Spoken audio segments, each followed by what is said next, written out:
क्या तुम सोच सकते हो वो दुनिया कैसी होगी जहां 360 बुत काबा के अंदर रखे हों, जहां बेटियां जिंदा दफन की जाती हों, जहां शराब, जिना, कुमार और जुल्म रोज की जिंदगी का हिस्सा बन चुके हों, और सबसे गहरी बात, जहां हिदायत 600 साल से बंद हो। बेटी पैदा हुई हैं। इस दौर में इसे कैसे बचाऊं मैं? ये वो दुनिया थी जिसमें अल्लाह ने अपना रहमतुल लिल आलमीन सल्लल्लाहु अलैहि वसल्लम भेजना था। अरब एक ऐसी जमीन थी जहां नूर का नामो निशान न था। कुरान कहता है वो बुराइयों के काम करते थे जो जाहिलियत के थे। इल्म का अंधेरा, अकीदे का अंधेरा और अखलाक का अंधेरा, सब कुछ इंसान को गिरा चुका था। लेकिन इस अंधेरे की गहराई अभी बाकी थी। ये लोग बुराई को ही अपना रास्ता बना बैठे हैं। इन हालात में कोई नेक राह कैसे ढूंढे? काबा, जिसे इब्राहीम और इस्माइल ने तौहीद के लिए उठाया था, आज 360 बुतों से घिरा खड़ा था। लोग उन पत्थरों से उम्मीद रखते, उनके आगे कुर्बानियां करते, उनके नाम कस्में खाते।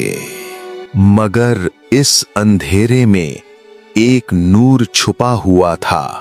ऐ बुत, मेरी मुश्किलें आसान कर दे, बस एक निशानी दे दे। मैंने सब कुछ चढ़ाया, फिर भी ये बुत मुझे कभी जवाब नहीं देता। शराब हर महफिल में बह रही थी। जिना बदनाम ना समझा जाता था। कुमार शहर की गलियों का खेल बन चुका था। मजलूम की आवाज किसी तक नहीं पहुंचती थी।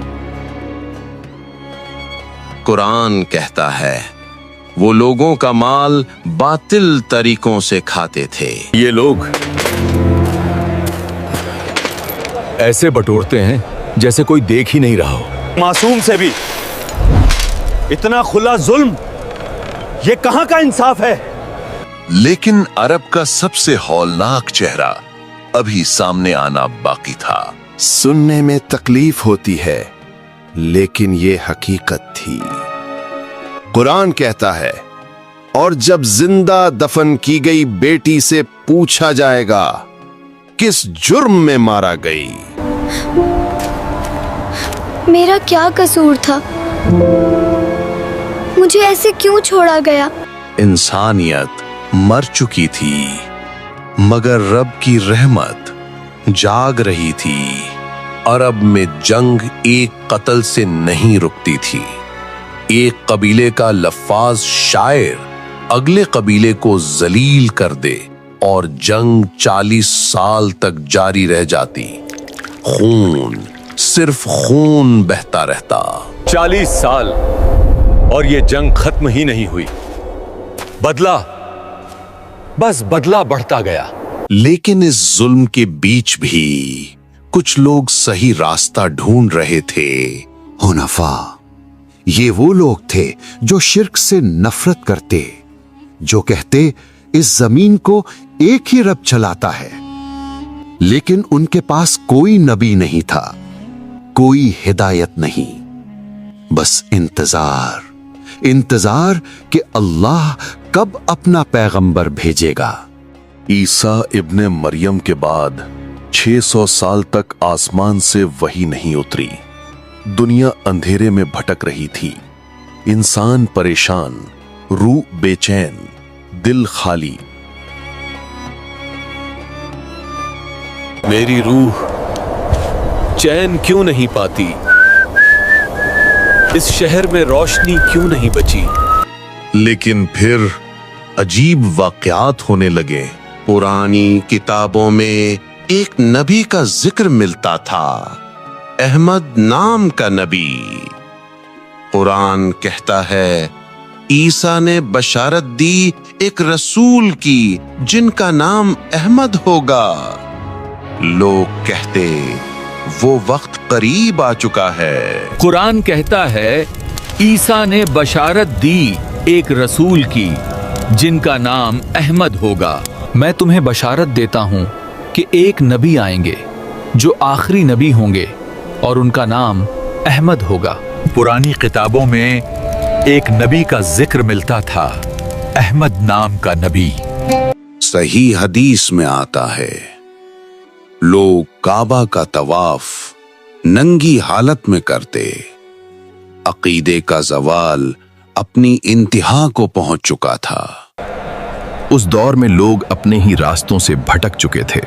जिस रात रहमतुल लिल आलमीन पाक सल्लल्लाहु अलैहि वसल्लम पैदा होने वाले थे, पर्शिया का महल हिला, आतिशकदा की आग बुझ गई और आसमान पर एक नूर चमका। दुनिया को खबर नहीं थी कि सब कुछ बदलने वाला है।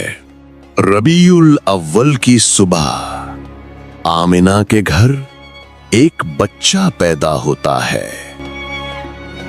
वो बच्चा जिसका जिक्र इब्राहिम ने दुआ में किया, मूसा ने उम्मीद में और ईसा ने बशारत में। मोहम्मद सल्लल्लाहु अलैहि वसल्लम जवानी में ही सादिक व अमीन मशहूर हो गए। उनके अखलाक, उनका सच जाहिलियत के अंधेरे में एक चमकता हुआ सितारा था।